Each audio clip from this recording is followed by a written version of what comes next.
Welcome to this office hour session. Today we are talking about how to create custom templates in Figma Slides. Our goal for today's session is that you can uplevel your team's presentations by creating functional, beautiful custom templates for your team. I'm Katie Chambers, an advocate here at Figma, and I'm joined by Mickey from Figma as well. Mickey from Figgy on the education team. Miggy from Friggy is an absolute rock star. It's been a dream of mine to host a session with him, so I am so delighted here today. How we're going to tackle this, I'm going to give you just a brief overview of the benefits of using templates and some types of templates you might think about creating. Then I'm going to pass it over to Miggy from Figgy, of course, and have him present a ton of great content about creation basics, digging into the anatomy of a great template, and how to think about making usable slides and the experience of the people who will be using your templates. Then, of course, we're going to try to leave time at the end for Q&A and also bringing your questions throughout. With that, we've done intros. We're digging in now. I'll kick us off here with a quick template overview. For templates, we'd love to understand, those of you, when you're starting with a template, are you using that branded deck when you get started at the beginning? And when you create a new deck, are you always starting from a template or are you ever starting from scratch? So those of you who are in our slides, you can respond to these two alignment scales. Let us know where you are on this scale. But in general, templates are a resource that your team can use in order to start from a starting point instead of starting from scratch. So when you open Figma Slides, and we'll look at this a lot today, but when you open Figma Slides, you'll have a lot of out-of-the-box templates that your team can use in order to get started. So Miggy has created some of those templates. Our talented designers here at Figma have created a lot of those templates. There are a variety of templates that you can use to just get up and running in Figma Slides. And then we also know there are branded templates that are important for your team to use. So if I just show these results, many of you have branded templates that you're using for your team's presentations. And so we want to enable you to bring those branded templates into Figma Slides. And like many of us, like myself and Miggy and several other folks that are over here, you're always starting with that template when you create a new deck. There are some of you who like to start from scratch, and you can absolutely do that anytime in Figma Slides. But for those of you who want to start with a template, like all of us over here, we want to make sure that you have, yes, those out of the box templates, but also templates that fit your brand, that fit your workflows, that fit your custom presentation style. And so that's what we're talking about here today. The three things we're trying to address here is the repetitive work of you find yourself recreating that wheel every single time, or you asking your designers, like, where can I find those slides that you used last week? I'd love to use those instead of trying to create that myself. Or inconsistent results where everyone's running their design crits a different way or running their research readouts a different way, and some are more effective than others. We want to make sure that everyone can build on the success of one another to create those consistent results across your team. And then lastly, we don't want you to be wasting time of trying to find those slides that Miggy used last week and I really love, and I just end up wasting an hour trying to either find them or recreate what he's already built. And similar to design systems solve a lot of these problems for your team and your design assets and bringing in the styles and libraries of your team, templates do the same thing for Figma Slides. So it makes your team more efficient by reducing that repetitive work and also consistent. So everyone is able to build off of those successes and have a consistent branded style when they're going into their meetings and presentations. And so there's three types of templates I want you to think about and that you can build using all the tips we'll be sharing today.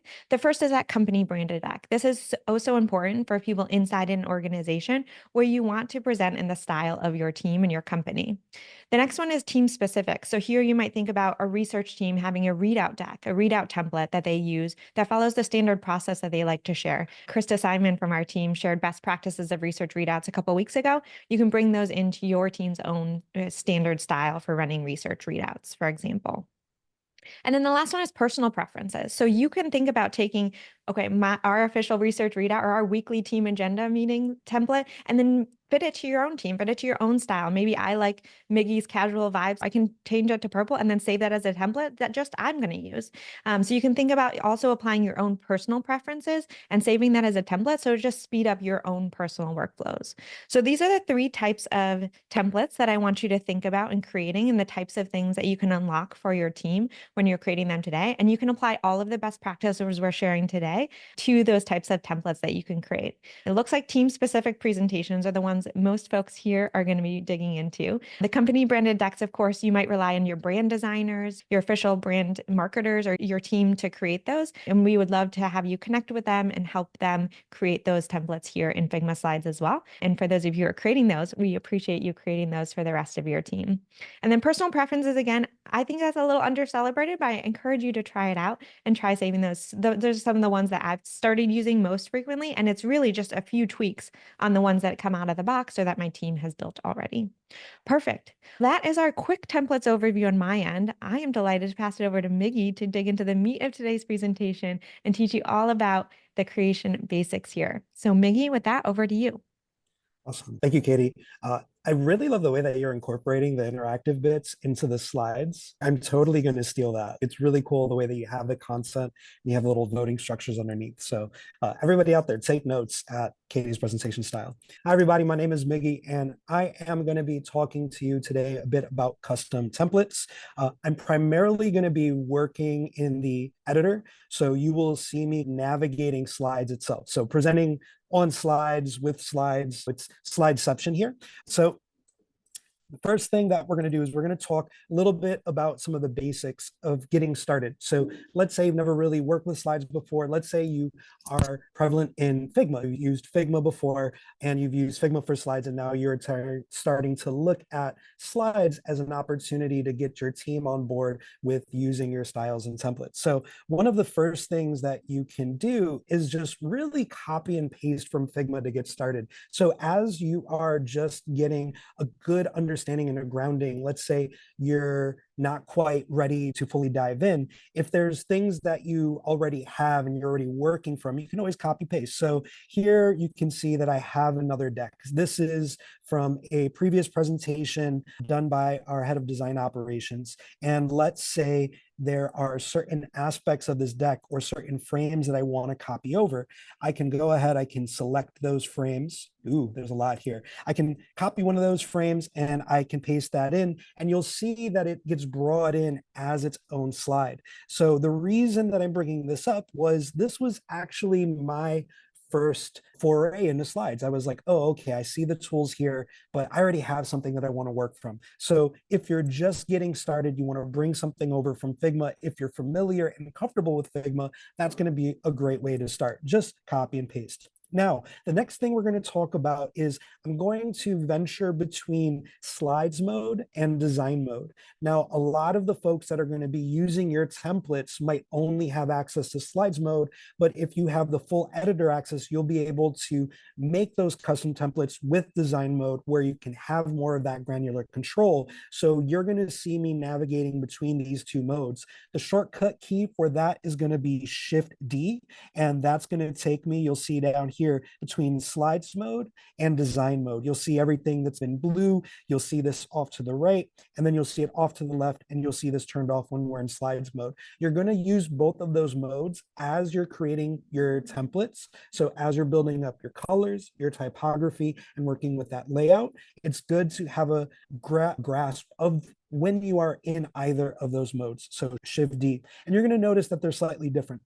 Next up, talking about different kind of view modes and things to think about when you're working in slides in single slide view, one slide at a time. Over here on the left, you're going to see all of the slides in the deck, or I'm able to navigate those in that way. However, sometimes you need more of an eagle-eye view of everything. And for that, we're going to press Shift period. When I press Shift period, I can zoom out and I can see the entire deck, and I can actually have much more control over how I'm arranging some of those slides. So as you begin working on more of a macro scale or editing multiple slides at once, you're going to find this grid view very helpful. However, you can always toggle back with Shift period. Oh, it took me back into a different slide. That's okay.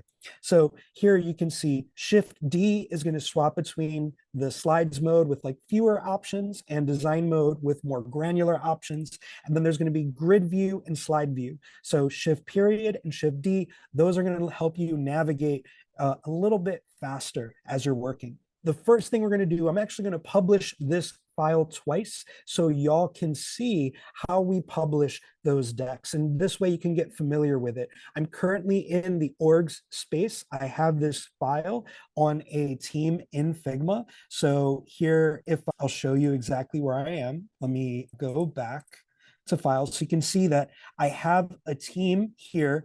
These are where my files currently are. I'm currently within the org, and I'm going to publish this file. You'll notice over here in the top left, when I click on the file name, there's this option for publish template. When I click on publish template, you'll notice that this file itself is a mishmash of a bunch of other different themes. So it's going to consolidate them into one theme when I publish this out. I'm going to press select. Here, I'm going to have the option to put in a custom thumbnail. I know sometimes I've actually played around with the thumbnails. I've actually used animated GIFs as thumbnails, but you can put in a name, a description, what it's for. I'm going to say, for presenting on slides. And I'm going to publish to either the entire organization, or I can publish it to my team. So if I want everyone within my organization to have access to this, I can publish it there, or I can just publish it within my team. I don't want to spam everybody with this template, so I'm just going to make it available to my team. Now, when I publish this, what it's doing, it's going to package up the type styles, the colors, and all of the slides that I have. And anybody that wants to then use it can use one or more of those slides. So you even see here, I'm viewing a template made by me, use in new deck. So I can actually create a new deck using the slides that are already here. So if I was to, let's say I go here and I create a new slide deck, you'll see that I have a template here. There's my template. There's my custom template. Now I'll be able to view all of the slides in that template and begin to work off of it. So I can now choose that slide, and here we go. Now, anytime that I go to new slide, I will see the other remaining slides within that deck that I can then begin to work on. At a minimum, you can bring stuff over from Figma. If you're familiar with Figma, you can have a deck, you can then publish it, right? As you become more familiar with some of the concepts I'm going to be talking about now, then you can create decks that are a bit more robust, that use styles like text styles and color styles. So with that, let's move on to anatomy of a template. But before I do, Katie, do you have any questions or any comments on what I've covered thus far? We have people asking if it works if we want to publish to a specific workspace or per specific part of their org. And I think you touched on this in the teams. If you could just speak to the team versus org option maybe again. Yeah, so within the org, you're going to have a number of teams. I don't know how it works necessarily with workspaces. I just know within the team itself, within the Yeah. workspace, you can publish. Yes. Yeah, great. And can you just show that again in the share modal of like how to toggle between the team versus the org when you click on the share Absolutely. button? Yeah. So here I can go to manage template. I can unpublish the template. We'll just publish it one more time. So publish template. So here, so right now I can have the entire organization or the current team. So I can choose the entire organization, I can publish it there, and then it'll be available there. Workspaces, I think it just goes to the org. Haven't Yeah. tried that out quite yet. Yeah. Yeah, that's perfect. But then you can Thanks use so it in much, new deck. Maggie. Yeah, no We also problem. have a question from Alex about fonts. They're curious, and I think we're going to dig into text more, so maybe we can hold that question till then. Yeah, we'll hold the question until then. Okay. Cool. But what is the question, just out of curiosity? It's what about fonts if I share slides? Are they embedded? Okay, so I'll just tell you that right off the bat. The Great. fonts, the user needs the fonts. If the font is published up to the org, everyone will have edit access to those fonts. But if it is not, the font itself is not installed in the org wide, they won't have them. So you might want to use fonts that are like default if it's going to be shared more broadly, or if the fonts are only on your computer. Awesome. You'll be able to preview them, but you won't be able to edit them. And you'll actually get a small notification that the font is missing. So you will have the opportunity to update it to another font if that is the case. Perfect. All right. So next, we're going to talk about the anatomy of a template. So what are the kind of mechanisms that you can tap into when you're building out a template? And you want to think about these three concepts. You want to think about your typography, you want to think about the color, and you want to think about grids. If you're using grids, I tend to love grids, so I very much enjoy having them be a part of that. First thing we're going to talk about is template typography. Now, you'll notice that the controls for the typography differ when you're in design mode versus when you are in slides mode. Now, you'll see the options in the right panel. Let's make my window just a little bit bigger so y'all can see this better. How's that? There we go. So when I select my text, I will see the options over here on the right. Now, this right now is actually using a text style that is part of this template. So you see that we have just a few options here, which is pretty good. You don't want to overload folks with a bunch of different styles. If you want to go for consistency across the deck, you want to only have a few options. You want to apply those constraints. You want to constrain the amount of text that you have for folks. So here, when I select this text, if I want to make an update to, let's say, this body text right here, or I could choose like a different style. So let's say here, I'm going to take this text and I could choose a header style. I could choose a subheader style. I could choose a title style. Let's go down back to the body text. Now, from here, if I want to make adjustments on the style itself, will be global across the entire deck. So here I can change the different properties of that style. So I could change the font. I could change the font weight. So I can go from insert to Playfair. I can go to change the weight of that to semi-bold. And this, any instance of this style across the deck will be updated. Now, let me just undo because I don't want to ruin my entire deck here. Let's just undo a little bit. And let's say you want to begin working with your own text. I'm going to press the T key. That's going to pull up the type tool. Here, if I want to modify additional details, I can click show details without going into the style proper. And I can change all of those details here as well. So I can change that from enter to the slab. You'll notice that by me editing that, it is now showing that the text style has been changed. You can also always come up here, and this is a nice little information nugget I like to share with people.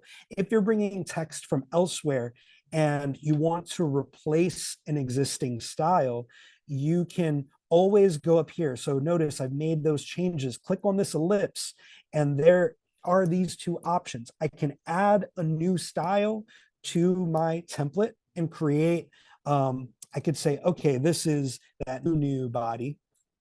I can create that style, and now that style becomes available and gets packaged up with the template and can be used throughout the page. So as mentioned, you just add text. I can show details. I can change, modify the text. And as I am adjusting that, I can either use existing text styles, I can contribute to those text styles, and I can modify those text styles. But these are all the text styles that will then be available to anybody that is using your template. Okay. And one thing that I like to do when I'm building up my text styles for a template is I always like to include a slide that shows the available text styles. So if I was to go new slide, let's find a template that I already have. Let's say basic design process deck right here. And you'll see down at the bottom, I always have a slide that I can include that has all of those different styles. So when I click here, you can see all of the styles that are associated with this slide. And then this way I can have a visual reference for it. So I would consider that a best practice or one to engage in. Cool. And as you're working with text, another thing that I would like to call out specifically, just because a lot of people don't know about this, is let's make this a little bit bigger, show my details. Whoop, there we go. Let's make this line height 100%. And let's just put in the text, hello world. Don't mind my, there we go. So let's say I have some text here and I have quotations. Notice my quotations are hanging in the margin. That's a best practice for when you're working with quotes. To access these properties, when you're in design mode, I just pressed Shift D, I swapped between design and slides mode.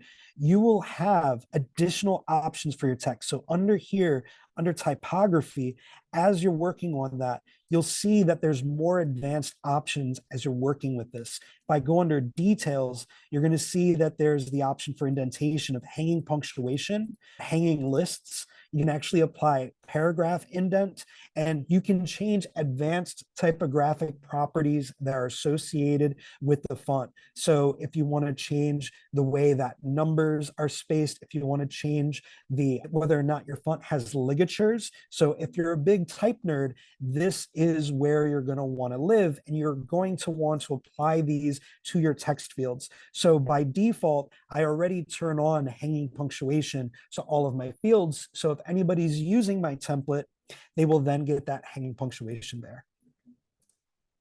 All right, cool.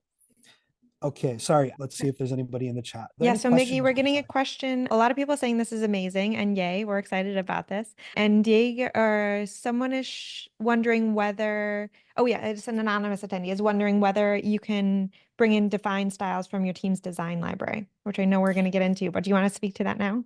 Yeah, we're going to get into that into a little bit, but the short answer is yes. So here I'm in design mode. Sorry, I'm managing this little window here. Okay, so here I'm in design mode. And when I go into typography, I can click on a library and I can find within my org existing libraries. So I'm going to be bringing in the presentation grid system. So I have a library already set that has styles and variables applied to it. I can add that to the file. And so you'll see presentation grid system. Now that's been added, when I'm going here with my text, I can pull up presentation grid system, and I can actually pull in those styles. So here it is right there. So large title, header one. So these are all styles that are currently brought in from that external library.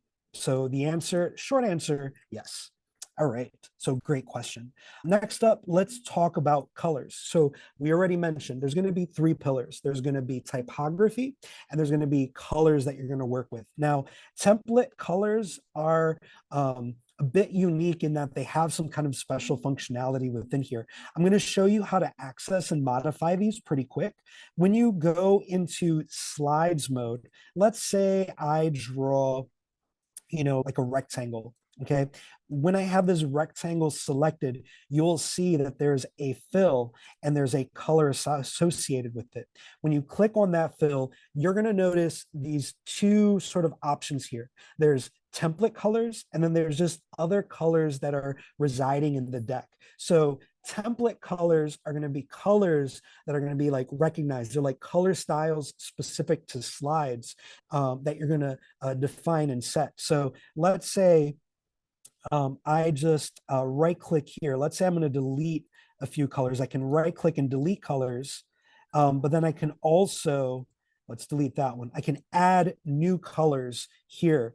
So that being said, I can actually pull in colors from the library. So somebody asked, does this work with existing style libraries? You can see that when I'm adding a template color to be packaged up with this template, I can reference colors either from an existing template, or I can bring them in. So this basic process deck, this is a library file. I'll show you what that library file looks like. Oops. Going to go back to my files. Here's my basic presentation deck. This is the library file. You can see here's all the text styles, and here are the variables that have the color primitives. This is a Figma library that's published to the org.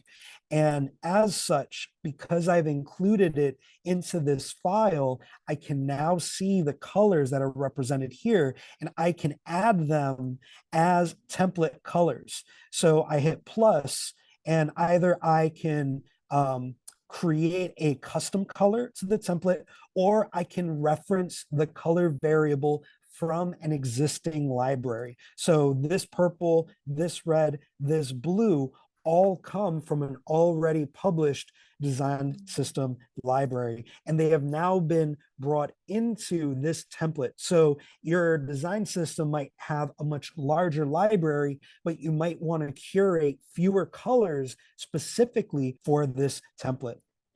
So you can see now that I have these template colors. Now, the cool thing is when you begin to ascribe template colors in your deck, you can engage in what is known as like a color shuffle. You can actually remix those colors. So right now, I'm just showing these colors applied to a few squares in this template, but when I shuffle them, you can see it's shuffling with other colors from the template. So I can actually begin to play around with different layouts. And I will show you a little bit later how you can use that in a more creative way. So this is another thing too, where when I'm creating a template, I always like to create a slide that would showcase the existing template colors within that template. So let's say I go to my course syllabus template. I have another kind of color slide, and I can hit that refresh button to see how those colors can get refreshed and applied. Any questions on that? Yes, we do have a question from another anonymous attendee about if there's a way to bring in all the colors from an existing library all at once rather than clicking on each one. And I believe the answer is you have to do each one, but Yeah, correct me if I'm wrong. the answer right now is each one, and that's because they want you to be more intentional about the colors that you're bringing into the deck. I can imagine it would amount to a bit of abuse if you're just like all colors and they're all there.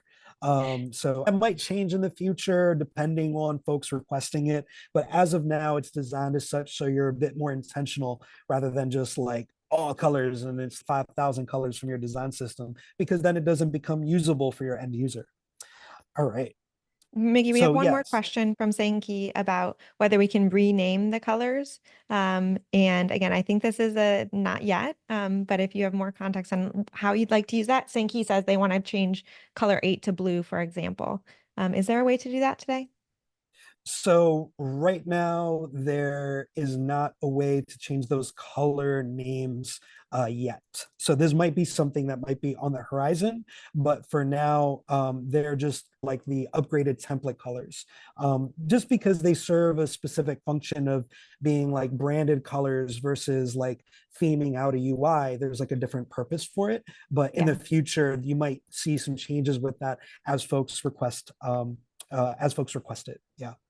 Thanks, Miggy. So thank you. So next, I'm going to get into grids. I am one who very much loves my grids and love to work with them. I'm going to show you how to create a grid within slides. You can also pull grids in from Figma libraries. So here I'm on a page. The grid definition only works in design mode. So I'm going to click the little pen tool. So here we are in design mode. I already have a grid ascribed to this page. So I'm going to press Shift G is going to turn my grids on and off. And you can see that I have the little grid system here. You can see my text is currently off of it. Now it's back on it. And I'm going to show you how to create a very simple grid that is one of my favorites. And I'm going to then show you how you can use it to at least begin to mock up images and text. So I'm going to click here. I'm going to select this page. I'm going to remove all of those grid styles. So we're going to start from blank. If you're familiar with working with grids already in Figma, this is going to be nothing new to you, but here's my recommendation on a pretty solid grid template. So I'm in design mode. I'm in slides. I come over to layout grid. I'm going to click plus. You're going to see that's going to apply a default 8-pixel grid. However, we have the ability to update and change that. When I hover over this icon right here, I can see my layout grid settings. I'm going to click there. Now, what I want to do is I want to create a modular grid that contains columns and rows that are going to allow me to predefine areas for my content. So you'll see that I'm going to go from grid down to columns. Let's begin by make a 12 column layout. 12 columns is pretty great because it's divisible by 4, it's divisible by 3. It gives you a lot of options when you're aligning your content. So let's change that to 12. I'm going to change this type here. I'm actually going to leave that to stretch. And the margin, I'm going to set to 48. So the margin is the value that's over here on the right and the left. And the gutter is on the inside. So I'm going to set that gutter value to 24. Fun fact, gutters in print design were actually called alleys until they were misnamed in Adobe InDesign to gutters. So now we all know gutters as gutters, even though they're technically alleys. So fun fact. All right, so you'll see that my margins are 48 and my gutters are 24. I see May laughing at that. I got my little fun facts here. So margin is 48 and the gutter is 24. Now, what I'm going to do is I want to have a modular grid, but I also want to create little dividers between my columns so I can create flush content. And I'll explain what that means. Let's copy this column. I'm going to press Command D, and you'll see that I now have 2 columns. Let me undo. I'll show you that one more time. I select over here to the left. I hit Command D, it duplicated my columns. Now what I can do is I'm going to change this from stretch down to center. And you'll see that here, I'm going to set that gutter to 0. And I'm going to increase this width by pressing Shift up. And it's increasing it by values of 8. And you see these little lines. I can darken them up if they're hard to see. Let's see. I'll just make them red and increase the darkness. There you go. It'll be about right here, 154. So I get all of those little midpoints.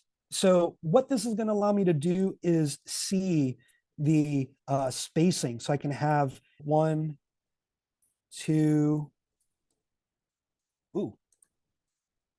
1, 2, 3, 4. Or if I had 1, 2, 3. So as I'm thinking about how I divvy up my content, let's change that color so it's a little less offensive. I can begin to space it out. Now let's create some rows. I'm going to create plus, and I'm going to go to rows. And here we're going to choose 6 rows, and we're going to match the margins. We're going to say a margin of 48 and a gutter of 24. And what we're doing is we're creating a nice even margin around the sides. So margin 48, 24, 48, 24. Can select that, duplicate it. And here, once again, let's pull these from the center. And let's have 0 gutter. 0 gutter. And I'm just going to increase the height. And so I'm moving this up. So what I'm doing is I'm creating not only these rows, but these columns. And this is going to allow me to better place elements. So if I want to make a little bento box, I have these kind of arrangements. And you can see I can begin to flush out that content. If I press Shift G, it hides it. And if I press Shift G again, it gives me a sense of how to build up the space in my deck. And I can even move these down. And what this is for that consistency, I just pressed Command D to duplicate those. So now I have this degree of consistency in my decks. So when I go from slide to slide, I can easily build those out. Let's just make that blue so it's a little less offensive. Cool. So any questions on that? And feel free to ask me about the values. Once again, I have these 4, 12 columns, stretch, 48, 24, 12 columns, center, 154, 0, 6 rows. This will be in the recording, 6 rows, stretch, 48, 24, and 6 rows, center, 168, and 0. There's many different ways to make grids. I plan on publishing a few of my grid examples later on, but what I'm going to show you next is to reuse this grid in the template over and over again. What we can do is create this as a style. When I click on the 4 dots right here, I can create a new style by clicking plus and give this a name. So I can say my modular grid, and it's going to be in this template, and I created that style. Now, anytime I make a new slide, I can go to layout grid and I can click on my modular grid, and there it is.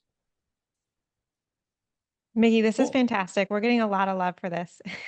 Awesome. And Sweet. people are saying you're making this look very easy, which I couldn't agree more, although it's quite complicated, but appreciate that detail you went into. We have a few questions. You answered this, but can you just show it again from Ainwala? Is there a way to remove the colors to make the grid less offensive to the eyes?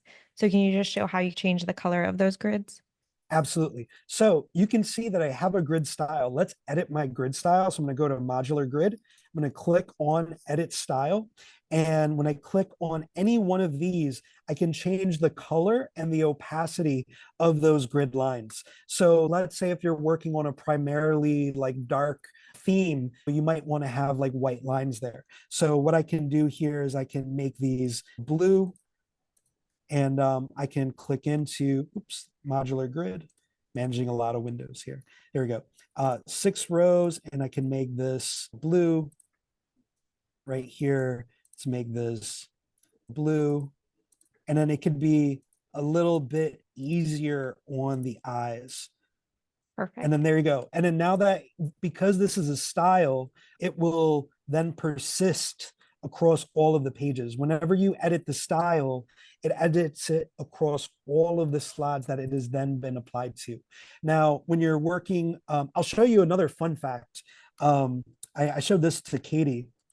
So when you're creating text, let's say you want the text to align. Let's say you're creating like title text and you want the text to align to every grid, modular grid box that you have.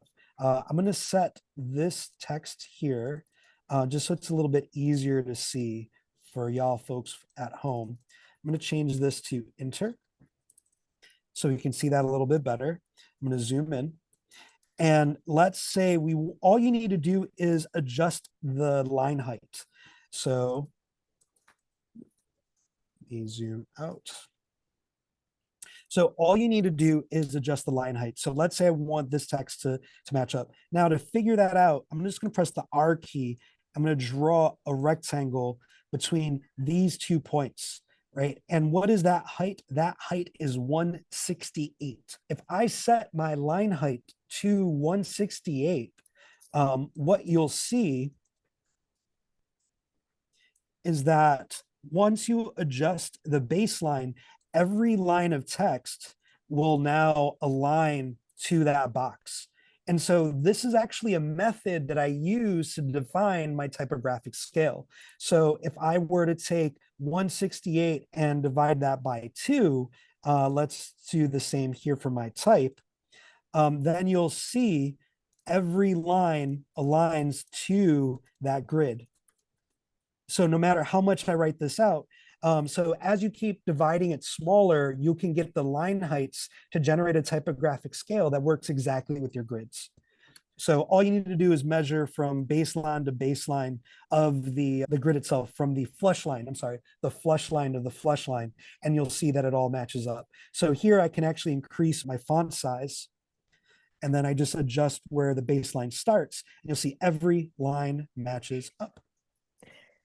Mickey, we're getting similar reactions in the chat to my first reaction to this. People are loving it.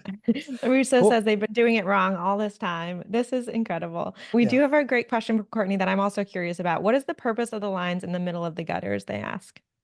So the purpose of the lines in the middle of the gutters, those are like flush guides. So let's say you wanted to create 2 images that align with one another. So let's say here, I'm going to place a couple images really quick. I'm going to talk about images in just a moment, but let's say you had 2 images and you want them to be flush. So it's just a matter of preference. So the modular grid with the flush lines just gives you some flexibility when you're adjusting things to your grid. So you can choose to either, oops, I'm just going to move this over here. So you can adjust it so that way you have spacing between them, or they sit next to each other. So those midlines, one, the horizontal rows help me define my line height so my text can align to my grid. And then two, the vertical ones and the horizontal ones to make flush images, have them flush touch once against each other versus having them with some spacing in between. So it's a matter of preference and choice and just creating that flexibility. Fantastic. Love that. And then do have an anonymous attendee curious about when the grids are going to show. And I believe it's when you create that grid and make it visible, when you create a new slide, it will apply that same grid. Is that accurate? And is there a way to disable the grid across multiple slides? So yeah, you can apply the grid per slide. So when you create a template, you can actually have many different grid styles in the same template. If I was to create a new slide, there's a default one row, one column, just very simple grid, and it lives alongside it. So you can have a more or less detailed grid for a slide where you don't want it fully detailed. By pressing Shift G is going to be the shortcut to make it visible for everybody or to hide it. And like I said, if I don't want this grid to show up in my template, let's say it might confuse folks, then all you have to do is come over here when you're in design mode and then just hit that little minus key and it deletes it. But because I made it a style, if I want to bring it back, I can come back and I can bring that style and there it is. So good. And you mentioned a default grid style. Where are you setting that default at? I'm not setting a default. When I say default, it's that when I publish this template out, Yeah, any grid that I have on a very specific slide, that grid will then be on that slide.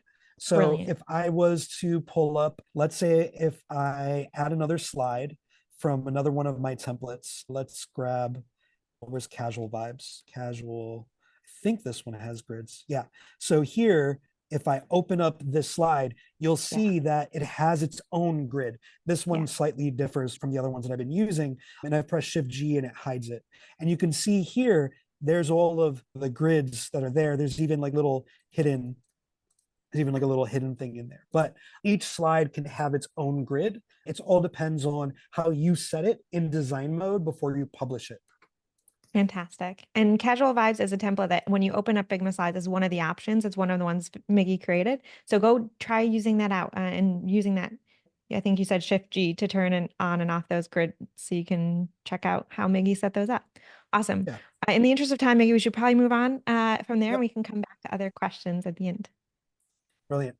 All right, so this next section is just making a usable slide, just some considerations that you should think about when you are designing a slide in Figma Slides to make it easier for other people to use. So the first thing that I want to make a call out to is to pay attention to text properties. So when I create a text field, I'm going to press the T key and just type in some text, right? Oops, sorry, there you go. So I'm going to add in some text here. I'm just going to break the text style, make it a little bit larger. And so the first thing that I want y'all to see is that there's three values. There's auto width, auto height, and fixed size. They're right here under the layout. So right now, auto width is going to make that text field as wide. Wait, let's do 96 and 96. Okay. Or 96. 96 and 96. There we go. Okay. So an auto width, it's going to grow as your text grows, right? Auto height will basically be a fixed width. So if you have a column of text, you're going to want to set it to auto height.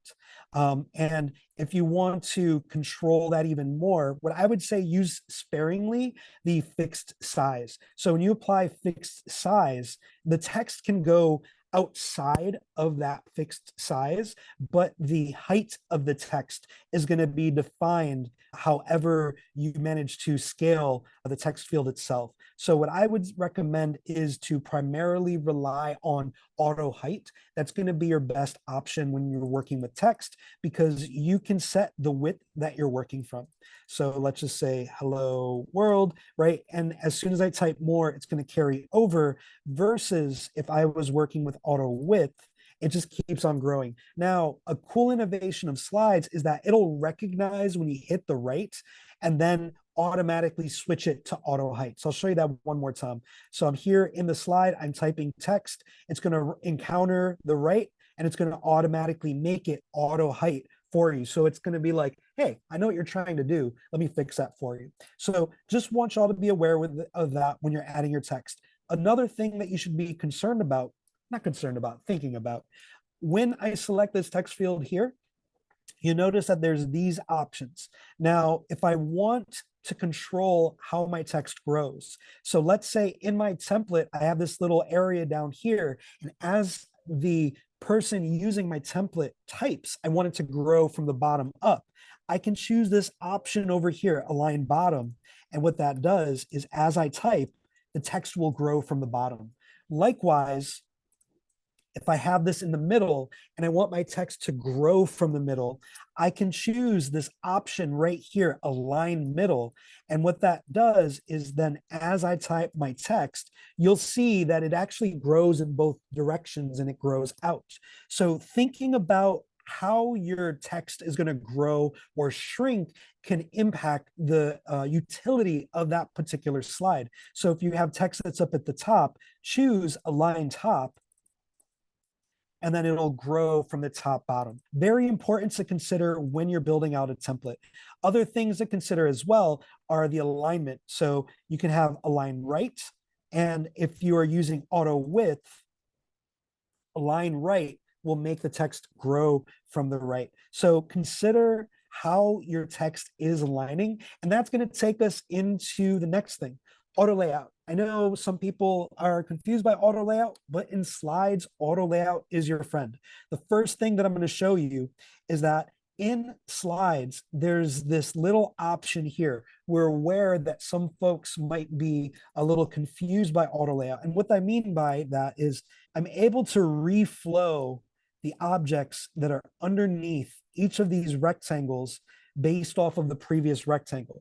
That can be really helpful if you want to keep a group of content chugged like nice and snug together.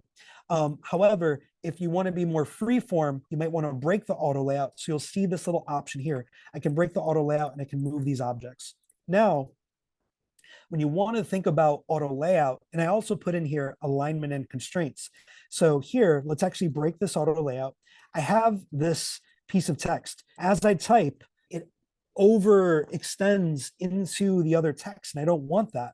However, I can select all of that and I can press Shift A. When I press Shift A, or if you click this little icon over here in the top right, use auto layout, what it'll do is it will arrange each of those objects. And you'll see that as I type puppies, the text beneath it grows down. If I select the puppy itself, as I shrink and grow it, you'll see that the text kind of follows. So using auto layout can be a big help when making a template. But then you might want to consider, how does it grow? We just covered that in that previous slide. So here I have all of these elements inside of here. I can determine that by moving this whole auto layout object to the bottom. Let's say I want it to grow from the bottom up. If anybody is familiar with the concept of constraints, so they're over here, they're tucked in, there's this little option down here. So you see left and top. The easiest way to think about this is just to use the alignment to align it to the bottom, align it to the right. By setting those alignments, it will automatically change your constraints. And the reason that those constraints are important is that it'll allow me to make the content grow with the auto layout from the bottom up. It's a way of setting on that object. So now let's say I align this to the right and to the top, and I move it back into position. As I type, it will grow from the top bottom. Now, let's say I want this to be in the center. I can come over here and instead I can align it to the center and to the right. And so that means that as I type, the text will grow from the center. So just to a quick recap, auto layout, you can break it. Auto layout, you can assign it, Shift A. Auto layout, you can use constraints to determine in which way does it grow. And to set them, I can use the alignment tools, left and bottom. And so now if I was to grow this, it's growing from the left and the bottom. Even though I move it over here, this is growing from the left and the bottom. The slide itself might not be responsive, but you want to think about how your content grows and contracts. And using those two methods can be a big help. All right, a couple other things. Whenever you're working and creating graphics, this is a callback to the colors that we were using. Here in design mode, I can actually use the pen tool to make some stuff, right? So I can actually draw out like a little arrow using the pen tool. Now, if I basically, I can select this and I can apply a template color to that vector object. And anything that has the template color can be applied in that remix, right? So talking about remixing colors, the remix is going to look at all of my slides. It's going to see what background colors I have in my slides. And it's also going to look at the colors that I have here. Any text that you have that is absolute white or black on your background color will automatically apply for accessibility. So if you have absolute black or absolute white, you'll see that it fixes. But then here, these colors will color shift. These are all instances of components that are vector graphics that are brought in here that are using selection colors to define their color. So as long as an object has one of those template colors applied to it, then it becomes shuffleable. Shuffleable? I just made up that word and it's totally a word, right? So if I was to go back to any of those other examples, such as casual vibes, I was to look at this template, because of all of the colors that it already has, I can shuffle those colors and see different layouts and get different ideas for how that template can look in a different colorway. So this particular template is set up to account for that and use graphics that have the template colors applied, so then that way they can be shuffled. So it's a little fun. It's interesting because I find colorways that I might not normally use, and then I enjoy using them. So it's entertaining to say the least. All right. Any other questions on that? I have one last thing I'm going to cover. We got a lot of love for this. People Okay, are brilliant. talking about shuffleable colors now. A Brilliant. a Awesome, new awesome. term, yes, loving it. All right, so we have one last concept to cover. I know we're running a little close on time. Making image placeholders. So I want y'all to remember this keyboard shortcut. It's going to be Control-Shift-K if you're on Windows. What that's going to do, oh no, is it the wrong one? There we go. There we go. And what it's going to do, it's going to allow me to pick images from my desktop and I could just place them, right? So image placeholders are going to be great in your templates because folks will be able to easily place images. So let's say I have this layout here. I have this mood board. I'm going to press the R key to draw out a shape. Now, you'll see that this shape right now has a color applied to it, but let's say I want it to be a placeholder image. I'm going to come over here. Once again, you want to do this in design mode. I'm going to come over to the color. I'm going to go to custom, and under custom, there is this image option. And what that does is it makes this checkerboard pattern for your placeholder. And when you're using this as like a template consumer, you can just choose media. You can select that object, choose media, and then place an image into that spot. So the easiest way to generate these is to, one, make a grid, right? Two, press the R key, draw out your little like bento box. You could duplicate these if you wish. And then you can set those custom fills to images and you'll get the checkerboard pattern. So this way, if I wanted to create a simple and easy bento for images, let's say I want to show a mood board as part of my presentation, I have these placeholders. Now I can press Command Shift K. Oops. And how many images did we have? I think we had four. One, two, three, four. And what that's going to do, it's going to charge them up, and I can just click and just place them. Let's grab that two more. One, two. So if you have those images on your desktop, then you can just click on them. Now, one other thing that you can do, I'm not going to demonstrate that here, is you can always drag and drop the image right here. So if you have an image on your desktop and you want to just drag it there, let's see. I think I have my finder. Here we go. So if I want to replace, I can just drag the image and I can replace it there. So if that is your preferred method, you can just drag and drop and it replaces the image fill. So real quick, if I want to publish this once again, let's go over here, publish template. Here's my dialog. Now you'll see that there's actually this file. I have a bunch of other different template styles. What I can do is I can consolidate it to one. I can press select. I can upload a custom thumbnail. I can describe what it's for. I can publish it to my org or to my team.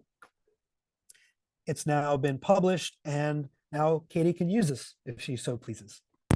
I absolutely will be using this. Can't wait. Absolutely. Fantastic. I'm going to go ahead and share my screen again and pop us back over here to our question deck. The next question we had of whether there's numbers, you can add page numbers to slides. So you could do that as a component. That's more for adding logos or headers or footers as a component, but page numbers is definitely something that's on the team's radar and we're thinking about in the future. Can I show something? Yeah, absolutely. By all means. All right, cool. Here, I'll show something. So this can at least help y'all in the short term, right? Yeah. So let's say I put in persistent Miggy's presentation, right? I can take this, I can copy it, and in the grid view, or actually, let me cut it. It'll be a little cleaner. So I can cut it, and then I can select all my slides and paste, and it's pasted in all the slides. Just multi-edit. So like if I move this around, I can see it on all the slides. You might need to adjust the background on this. Then so that's going to be one way to do it. And what you can do is you can select those objects, and in this grid mode, still like after you paste it, you can still move it and work with them. So that's going to be one way that we're thinking about it. And I would just be on the lookout in the future for more of these types of behaviors where you can control things across more slides. fantastic. And we have a question while you're showing this. Can we answer this next question? They're asking, Chris is asking, I like the idea of having keyboard shortcuts in the slide template, but then ask the question, is there a way to have elements of a slide hidden when presenting, but visible when editing? So I'm wondering here, Bingy, you can show the layers panel when you're in design mode and how you can show and hide layers there, maybe as an answer to Chris's question here. Absolutely. First thing, you can have objects grid mode. You can just Yeah. have like objects off to the side in grid mode. And then when you go back in, you don't see it. So you can have elements just like out and about. Another thing to consider is that let's say you are in design mode and you're on this panel, there's the layers panel over here on the left. So you have full control over placing objects above, below, and or hiding them. So you can have an element in there, you can hide it from view. You can also choose to lock certain elements in this view as well. So those are going to be like your main methods. So shift period, I'm back out here.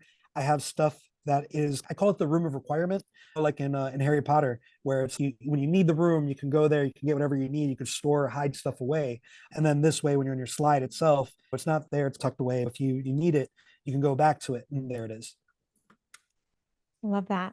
So great. I'm going to finish on this last question here. An anonymous attendee said, can we give a quick mention of what else is coming for slides? I'm not authorized to do that totally here, but I do want to mention one of the things we're talking about right now is templates. Custom templates are available on org and enterprise plans today. They are coming soon to pro teams as well. So if you're on a pro plan, yeah, Miggy and I have been so excited for this, so jazzed. And that's why we're so excited to have this webinar for everyone, because even if you don't have them today, you will have them soon. So that is one thing that I can say is coming soon for slides. we're going to wrap up there. I know we are well over time, but we appreciate you all sticking here, being here, and bringing these incredible questions to the conversation today. We're hoping that you feel like you can uplevel your presentations by building beautiful functional templates using all the tips that Miggy shared with us today. Folks are feeling much more confident, Miggy. So we have folks who have been joining us throughout today's session that are feeling great about these. Yes. And I'm going to hold all of you accountable. So we had lots of folks, Andrew and Victor and Colin and Julian and Ivana, who said they're going to create company branded deck. We're going to look out for those. Let us know how it goes. Let us know if you need help along the way. Those are creating team specific presentations. Shima and Michelle and Eduardo and Cody, build those templates. Let us know what types of templates you're creating for your team. And those building personal preferences, there's nothing to stop you from doing that today. Try out using one of the casual vibes template and customize it to your own team workflow, whatever it is, and share those. So Michelle and Alex and Sean, can't wait to see what you create. And for everyone here, go try publishing your template. Let us know what you think. Let us know what we can improve about it, and let us know how your team is using it. With that, you can reach out to Miggy on X at Miggy, Miggy from Figgy on Twitch, Miggy Cardona on LinkedIn, and you can follow myself on LinkedIn as well. Reach out to us. Let us know what you think. Let us know what you're creating. We can't wait to see the types of templates you're creating. And with that, one final big thank you to Miggy. Miggy, thank you so much for being here. Thanks for presenting with me. This was fantastic. Thanks for inviting me, Katie. This is a blast. Appreciate it. Absolutely. A blast indeed. Thank you all so much for being here. We can't wait to see what templates you create for your team, and we hope that you have a wonderful day. Happy presenting. Happy presenting.